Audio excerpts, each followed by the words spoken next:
Made a nice story. You fixing up that old keep? Lifting the curse? Must have told it 100 times. But something got to gnawing at me. Thinking the spirits there weren't really at rest. That maybe the gods weren't finished with us.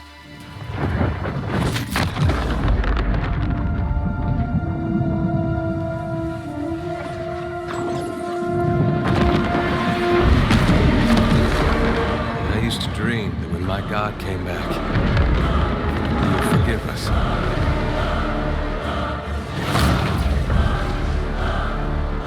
Last the trouble with dreams. Sooner or later, we all have to wake up.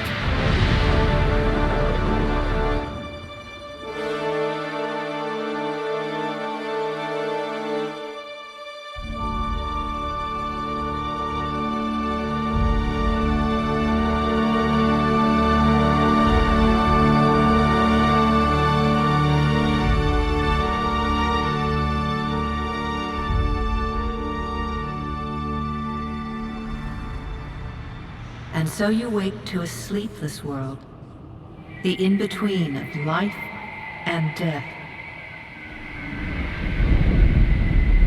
Follow your memories. You have been here before.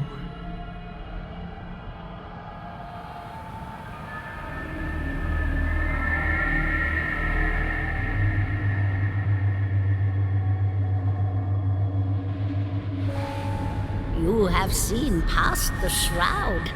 You are a watcher now, and a watcher you will stay. A watcher sees souls, knows their pasts, and the souls see them back.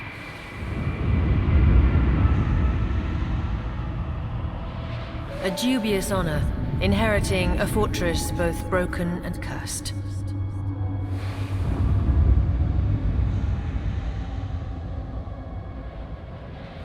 What is a god? A higher power? A rewarder of good deeds and punisher of the wicked?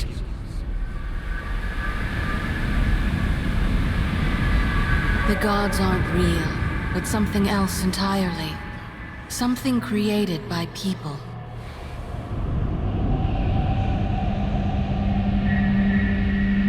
And did you ever consider that these were things you were never meant to understand?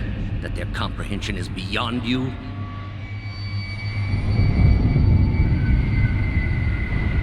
Let the world see. Let them decide what to do. The wheel has turned again, Watcher. Come.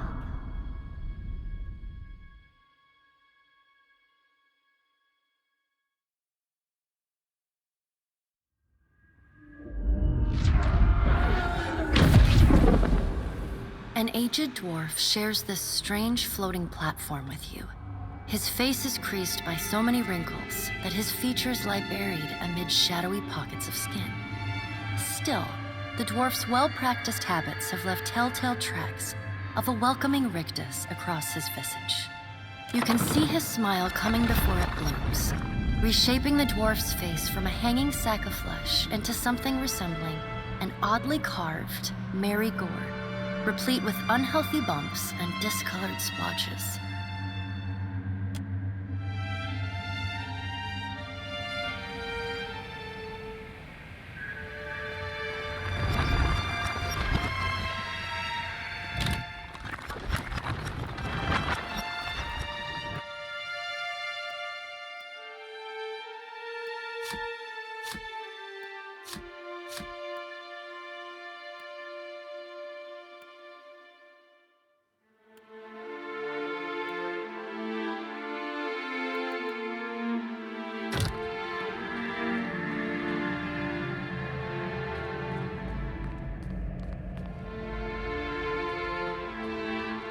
Sit, please. Thank you for joining us, Watcher of Cadnua. The gaunt woman seated at the table is clad in time-worn black armor that seems too massive for her to move in. A pale, slender neck rises from the gorget, topped by a hollow face. The milky skin stretched across it is delicate and translucent, like she's preoccupied with the arrangement of cards on the table between you. With each movement, her armor squeaks and groans as though bearing an incredible weight. She places a final card, gives a nod of satisfaction, and raises her eyes to meet yours. Your brush with the divine has drained you of your powers, fractured your memories. Look upon these cards. They represent the courses of your life. You alone know best how they flowed. Arrange.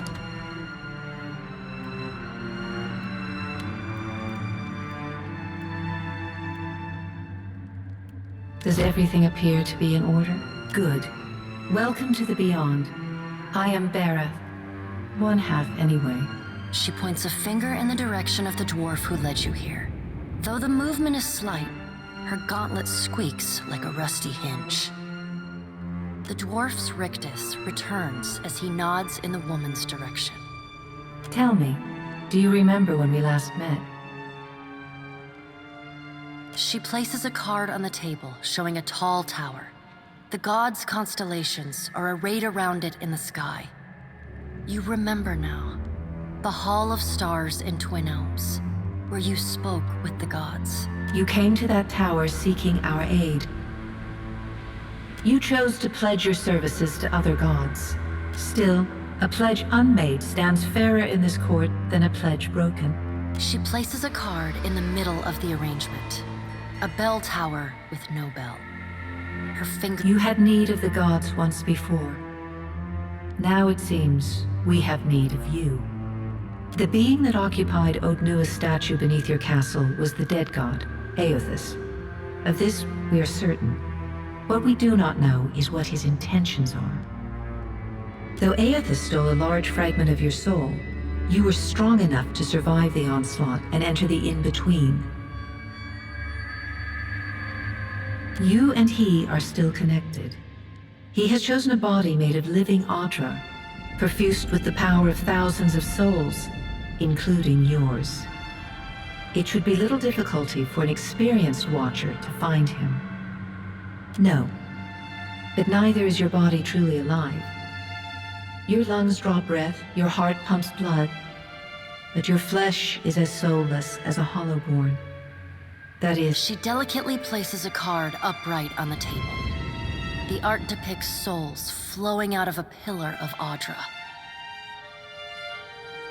I know. It is my business to know.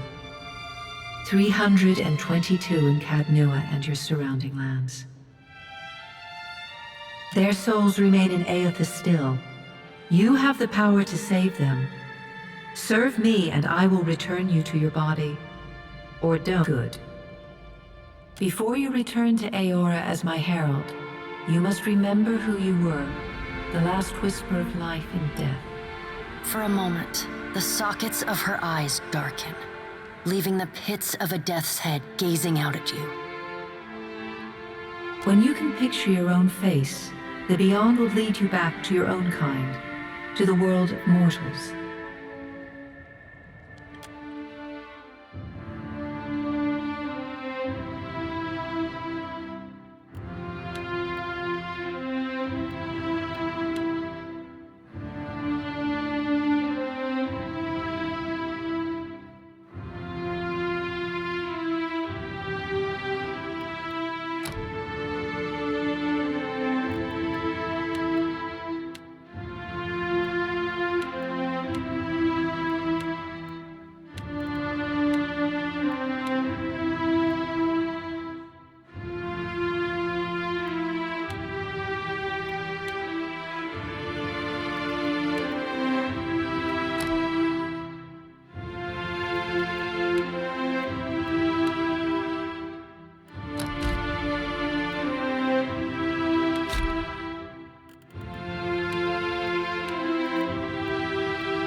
Go forth now, Watcher, as my herald. Know that I do not give you this title lightly. When the time comes, you will have the power to reveal the souls that cling to you, to open the gateway from the in-between to the waking world. Find Aethys. Learn his plans. When I have cause to talk to you, I will summon you. With a quick gesture of her hand, you feel a sharp pain in what would be your chest. The pain continues, intruding deeper into your soul. Looking down, you see a small lump of darkness roiling within you. The darkness lingers there, but the pain abates and fades entirely within the span of a few seconds. A chime. Do not fear, Herald. It will not harm you unless you choose to cross me. I trust it will not come to that.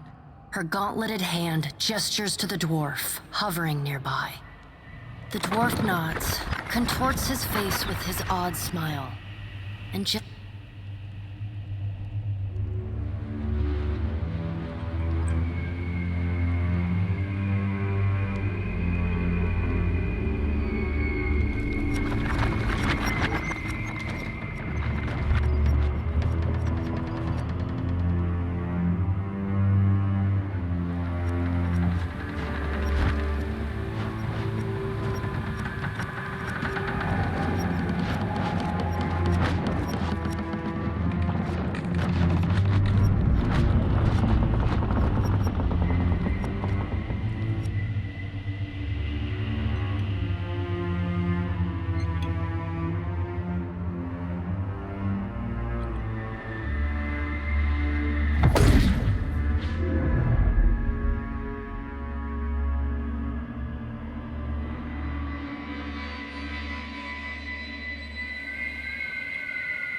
the return to your body feels like waking after a fitful drunken sleep. The rocking of the ship sends pain jolting through your limbs. Crashing waves hammer inside your skull. Adair watches over your body with a glazed look, taking long, even tokes from his pipe. At the first movement of your chest, he starts. His gasp, mid-puff, sends him coughing and straining for breath. No, there's no way. You're awake. What are you doing awake? How are you feeling? Alive's a big improvement. I hate to cast a pall over your recovery, but I'm afraid I have some bad news for you. The voice echoes from inside the bust. The remains of the steward of Cad Nua. Cad Nua has been destroyed. Aethys possessed the statue of Maros Nua and rose from the ground, consuming the souls of all nearby. It is only by the exceptional strength of your soul that you survived. And even the further Aethys withdrew, the weaker you became. We chartered this ship and followed him to the Deadfire Archipelago. I know not how, but it seems he has retained a piece of your soul, and proximity to it has brought you back. How could you know all that? You've been faking on us.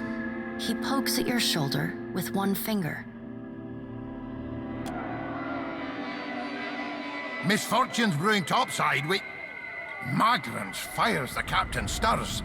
An older man with ale-sour breath rubs his bloodshot eyes and stares at you. Engrim, the smell of drink on your breath could wake the very dead. Now what's this about? Pirates. They're demanding parley with you, Captain. I know this is asking a lot, but you better arm yourself and get on deck. Should be some gear in there. He indicates a nearby wardrobe. There's gear in that wardrobe. Take what you need.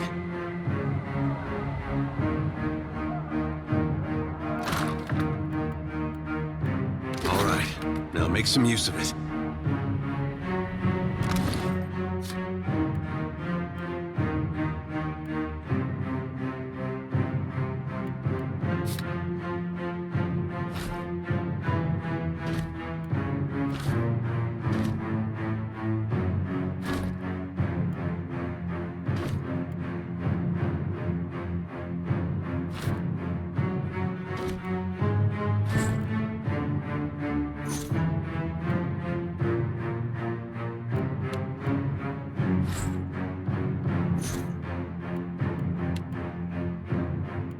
The pirates of Deadfire are notorious. I suggest you deal with them quickly.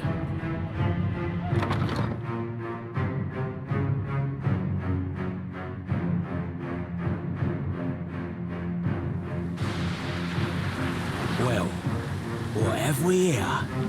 A little sloop? Lost and alone in the storm? I'll be taking your ship now, if you don't mind. And especially if you do. Well, at least he asked. I am a gentleman of fortune. Give her up easy, and I'll see you get a swift death. It'll be bloody and agonizing, sure. But at least...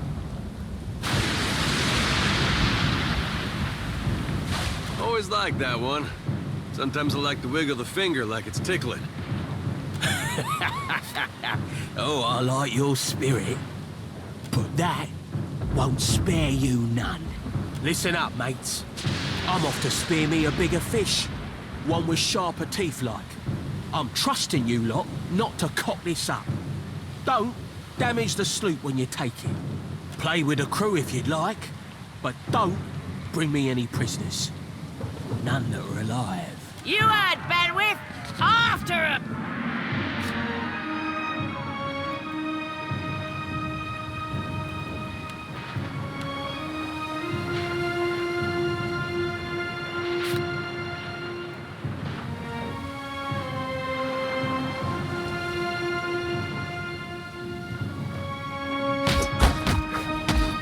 Defend the ship!